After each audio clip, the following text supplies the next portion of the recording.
Well, it's our last week in the book of Ruth, and I'm not sure how I feel about that.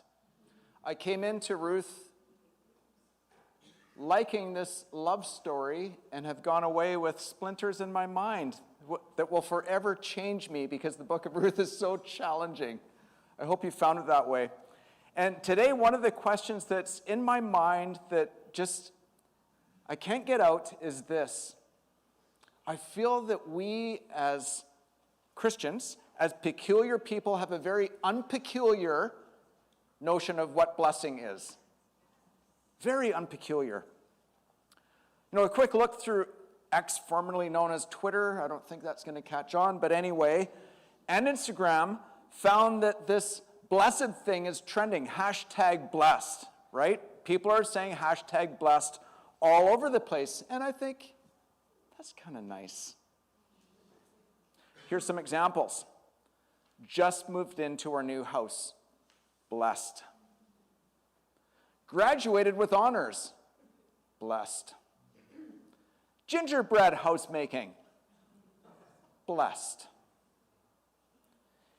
And I feel like I'm actually like that a bit. I'm kind of like those people a little bit. I gravitate to that. Good things come to me, and I easily want to shout out, blessed.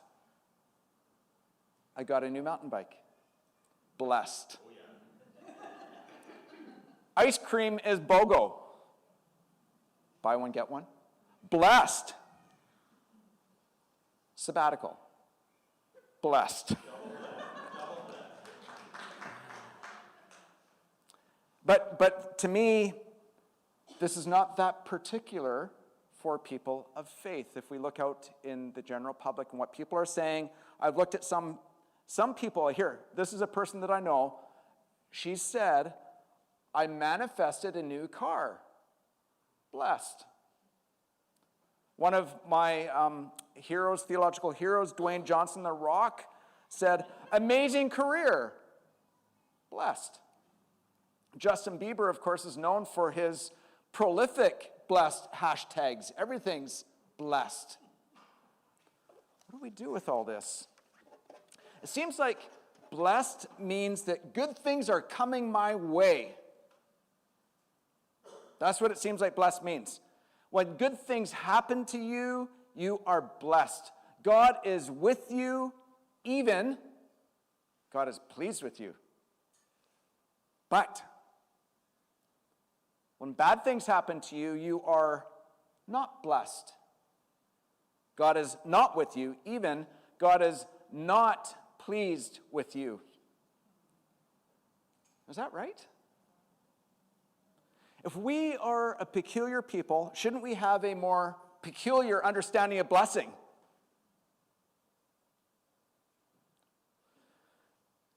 Well, if you've been following this series, you'll know that Naomi and Ruth have struggled through a lot of things in these short 4 chapters. And I think if we look back to the beginning, when things were good, and asked Naomi about blessing, she might have said something like this.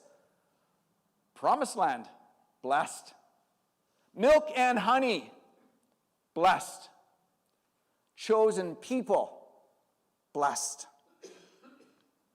But as we know, something happened.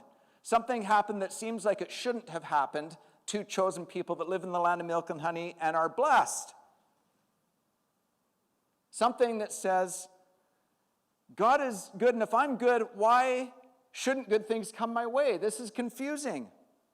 Bad things don't happen to people who love God.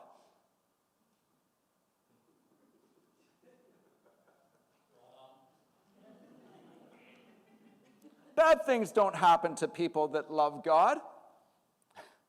The first 5 verses, the blessed hashtag stops trending. Her life takes a dramatic turn. Milk and honey, that milk and honey stops flowing, I'll tell you that. And there's not enough food to eat, and they are hungry. The place of plenty goes to a place of nothing. Promised land? The promised land is now a land of broken promises. And it's not home. It's spitting people out like it doesn't care. They go from the land of promise to the land of Moab and become refugees. Knowing what it's like to cross a border and line up for food and have people look at you suspiciously and tell you to go home to your own country. Chosen people? Her chosen people are all dead. Her husband dies, and then both of her boys die, and she's left with nothing but memories. Because this grief is all that Naomi can see. And Naomi makes a statement in her grief after all this stuff happens to her. And I'm sure we can all relate to this statement. This is Ruth chapter 1, verses 13 and verses 20 and 21. The Lord himself has raised his fist against me. Call me Mara, for the Almighty has made life very bitter for me. I went away full, but the Lord has brought me home empty. Why call me Naomi when the Lord has caused me to suffer and the Almighty has sent such tragedy upon me? Now, I imagine if she was to post something on X, it would be something like this: famine, hopeless, no family, no future, hashtag not blessed. Blessing seems to mean good things happen, not bad. And I understand this feeling of being disoriented because all of us somehow are kind of wired to expect good things to come our way. And sometimes I just don't feel blessed, and it's really embarrassing when compared to Naomi's situation. I feel unblessed, not blessed, when I go from healthy to unhealthy. It's a really hard time to feel blessed. When someone I love is hurt or dies. When troubling things happen in the world and they get into my head and they shake my faith, I feel not blessed. And I think what we have here is a case of pain and suffering happening, and a person like us wondering, why is this happening to me? Did we do something wrong? Did God abandon us? Is he mad at us for doubting him? It's kind of like, God, hello, are you there? It looks like when the going gets tough, you get going. What are you doing? It looks like this created order thing you created is out of order and out of control, and you don't really have a hand in it. Bad things are happening. It's out of your control. When there's pain in life, we tend to think God has left us, and we have great difficulty seeing blessing. We feel not blessed. I think that's exactly what Naomi thought in this book. And the book of Ruth shines a light on this very issue and helps us see where God is and what he is doing when we don't feel blessed. And one of the things that I like about this book, notice this, that we can see some things that she can't. We read it and we have a privileged view of what's happening. And the first thing we see that Naomi doesn't see is that God doesn't leave her. We can see that. She doesn't feel it. She can yell at him. She can change her name from Naomi to Mara because she's bitter. She can give up and accuse God all day. She can look and say, there is no God. Or if there is a God, he's against me and is causing all this in my life because he's mad at me. God is not good. Something interesting in the book of Ruth. Never once is there this hint of telling Naomi to just get over it. Never once is there this silver lining mentality. It's not saying at all anywhere that God is only there when we feel blessed. And I think the good news for us who are weak is God's love is not dependent on our seeing. But God doesn't want to leave her there in that place of disorientation. And he wants us to see what blessing looks like. So she sees God's love through Ruth and Boaz. And she sees God's love in these happenings in her life that seem like chance happenings, but they're not chance happenings. The word for this is providence. These things that God is working behind the scenes to make things happen in her life. We see God's love in her daughter-in-law, Ruth, very clearly. Ruth stayed with her. She probably should have left, but she stayed with her. Remember in chapter 1, they're making their way from Moab to Bethlehem? And Naomi tells her daughters-in-law, Orpah and Ruth, to leave, go back. There is nothing for you in Bethlehem. And she was right. There was nothing for them. They had both tried for 10 years to have children. No one would want to marry them because of that, because it was all about producing male offspring at the time. They had no money. They had no future. This is what Ruth says in verse 16. Don't ask me to leave you and turn back. Wherever you go, I will go. Wherever you live, I will live. Your people will be my people, and your God will be my God. Really, at first glance, a simple thing. I'm staying with you, okay?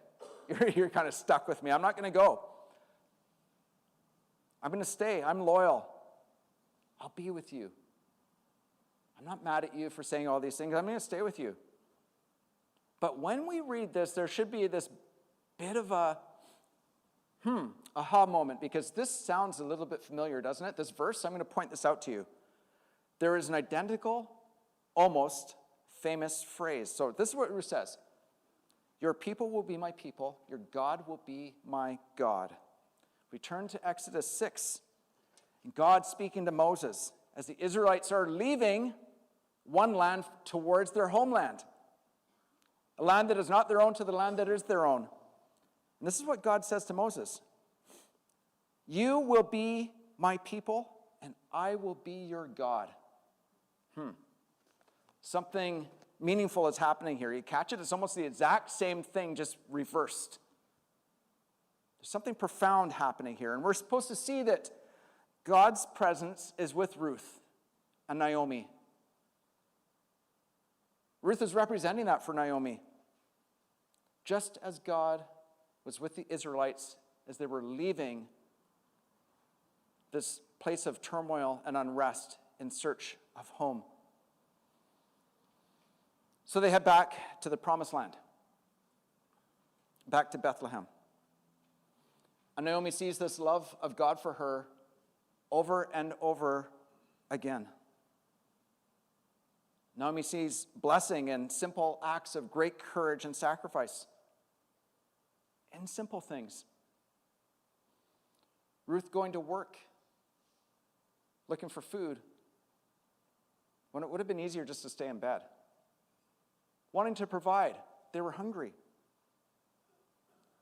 Coming home with a warm meal. Naomi sees blessing and graciousness. In God's love for his people beyond the letter of the law to the spirit of the law. And Ruth takes a great risk. She goes to Boaz and she proposes to him in a very aggressive, unconventional way that takes the law and turns it into something new. It's this Hesed interpretation of the laws, the Levirate law and the kinsman redeemer law, and she combines them. She sees through Ruth that loving people matters more than loving the law. So Naomi sees what God is like. Naomi sees blessing in Boaz and God working these details out behind the scenes in ways that we can't explain. Things that seem like chance but aren't chance. Ruth happens to go into Boaz's field. She didn't know what she was doing. She just wanted to find some food. Boaz happens to be a godly man. who really understands the law the way godly men do understand the law, that the law is for loving God and for loving people. And he takes godly actions. He practices this overwhelming generosity, going above and beyond in how he interprets the law. He lets Ruth glean. He's very generous with that. Gives way more than is required. And then there's the famous threshing floor scene where Ruth goes and proposes to him, and he listens to Ruth, and he's very humble at this time. Listens to her, has a plan, goes to the city gates, talks to the elders. God works things out. Agrees to be the kinsman redeemer and Levirate redeemer. He will marry Ruth and produce offspring for his dead relative and this living widow. And none of them have to do any of this. It defies explanation. It's above and beyond. And Naomi sees this, and we are supposed to see. This is God's love that's being displayed through these people. It's hesed. It's a love that goes above and beyond, willing to take a risk. Because loving people is a reflection of how much we love God. So there's something more that happens. Some time passes. And I think there's some healing that happens in Naomi. Ruth marries Boaz, and they have a child, a baby boy. And the last thing that we see, that she sees, is her holding this newborn baby in her arms. And it's actually a really touching scene in the Bible. It's in contrast to the loss that started the book. The book starts with death, and it ends with life. It's a beginning. This is a new beginning here. This is the beginning of a new life. There's a blessing from the woman of the town. You remember when Ruth first went to the town, they greeted her, the same woman, and she said, Don't call me Naomi. I am bitter. I'm not sweet, I'm bitter. And she said that with all the bitterness that only that pain could bring. They don't call her Mara, they call her Naomi.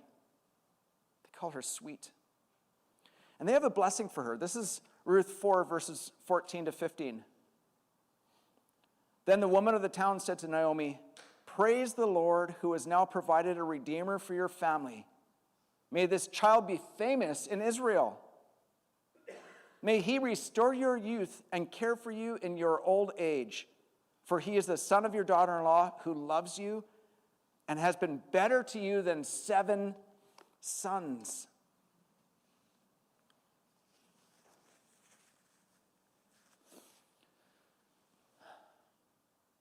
His name is Obed. And it's curious, his name actually means servant of God. And I just thought this is really interesting because Ruth introduced herself to Boaz. We said, who is it? She says, it's your servant Ruth. It's like this servant thing came full circle with the birth of this baby. And Naomi sees this blessing even through the eyes of grief. And she can see this blessing because the simple acts of love, the kind of love that only comes from God, is God's love being poured out for her. And he was with her. We can see that. She can see that. We see through Naomi's eyes. And I think somehow the best of us, God's people, comes out in those times of pain and struggle. I've noticed this. The best of us comes out when we face a difficult challenge and significant hurt. At a funeral, when someone's suffering, when there's pain and it just really hurts, people come around. And we see God's love in them. In simple things. Someone brings over a pot of soup. Or someone just sits with you and doesn't have words to say, but just maybe puts their hand on your shoulder while you're grieving. Someone's presence just sitting quietly there. So it's the simple things we do that go above and beyond what is required that make a big difference. Sometimes you don't even know you're doing it, actually. Sometimes you just do things and you don't know it's making a difference in people's lives. I've been astounded by this, by simple things that have made a difference for someone. I was playing hockey with a guy. I played for the Vancouver Canucks, in case you didn't know. He was a rookie on the team. And he was going, okay, not true, just in case you believe me. He was going through a hard time. I knew this. He was new to the team and was having a really hard time fitting in, didn't feel like he belonged. And as we were doing our warm-up, I just skated past and I tapped him in the butt. It's just what you do. It's a love language in hockey, right? Just tapped him in the butt, smiled at him, nodded my head. And I didn't think anything of it. I'll tell you for sure, I didn't think, I'm going to do a Boaz here. I'm going to practice ridiculous hesed. This is what I'm going to do. I've got a plan. So I wouldn't have come up with that. That would have been kind of dumb. So he came up to me after the game and told me what had been going on in his life, and with tears in his eyes told me how much that meant to him, and I just couldn't believe that that simple action meant so much. Small things, right? You don't even know what you're doing sometimes. It's those small things that we don't need to do that God will magnify. You don't need fancy words. Just need a willingness to see someone, to notice them. But blessing goes beyond that. There are things we can't see, things we don't know. Naomi didn't know some stuff that we know. She didn't know that in her suffering, in her life on the margins, and all that she'd experienced, and all her lessons that she passed on to Obed, that Obed would be the father of Jesse, who would be the father of David. And those lessons would be carried forward in the reign of David. I think we can see it in the Psalms, this heart for the margins that David has. As I wrestle with the book, I realize that it's good to have love, to see people being good. But there's more that makes us people of faith. God is redeeming all things and working towards the restoration of all creation, and it's part of what we see in Ruth. God is at work behind the scenes. It's a big picture, things that we can't see. They can't be seen with our eyes anyway, but they can be seen with our eyes of faith. That God is moving everything towards his ultimate goal for us and creation. And the difficulty, the challenge of faith is seeing things, even when things are tough, from an eternal perspective. And if we don't make this shift, I don't know if it's possible to see God's work and blessing in pain. God uses our story in his big story. You hear that? God uses your story in his big story. Somehow, he weaves it in there. He accomplishes his purpose in and through us. Naomi had no idea what was going on. Remember that. She had no idea that this was going to happen. God uses our small things in his big story. And it's the mystery of God working in brokenness that he takes what was meant for evil and turns it into good. You know what a peculiar understanding of blessing is? Seeing the present from the perspective of things that can't be seen. That's peculiar. Peculiar people have a peculiar understanding of blessing. And what does it mean to be blessed? For peculiar people, it might look like #not blessed. Blessing flows like the kingdom of God in reverse. What should we look for in blessing? We should look for blessing in mourning. Blessed are those who mourn. We should look for blessing in humility. Blessed are the humble. We should look for blessing in mercy and justice and our own poverty and weakness before God.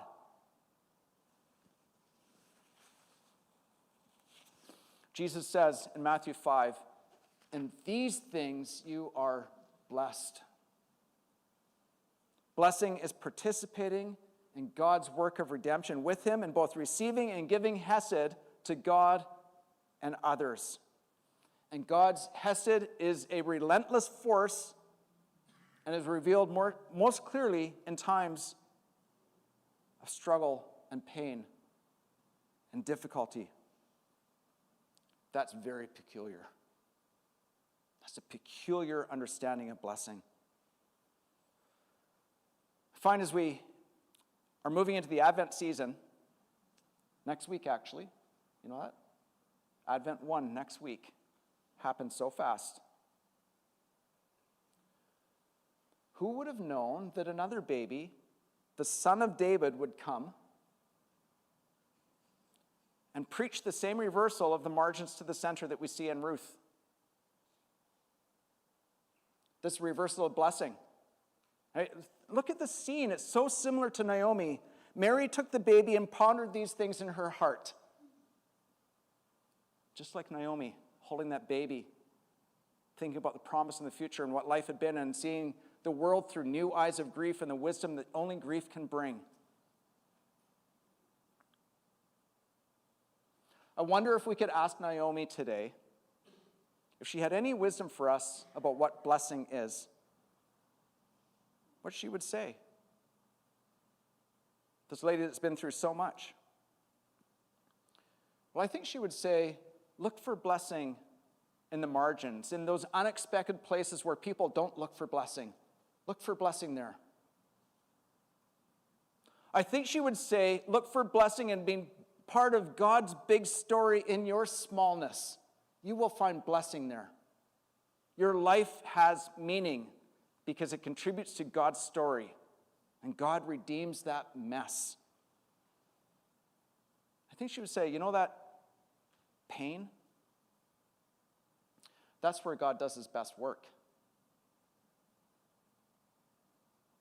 And I think that's what it means to have a peculiar understanding of blessing. It's blessing in reverse. So may you go and understand this blessing in your life when things are hard, that God is doing something in and through you that you cannot see, and there are things you can see as well. God is working all things together for his good. That is peculiar. But we're a peculiar people.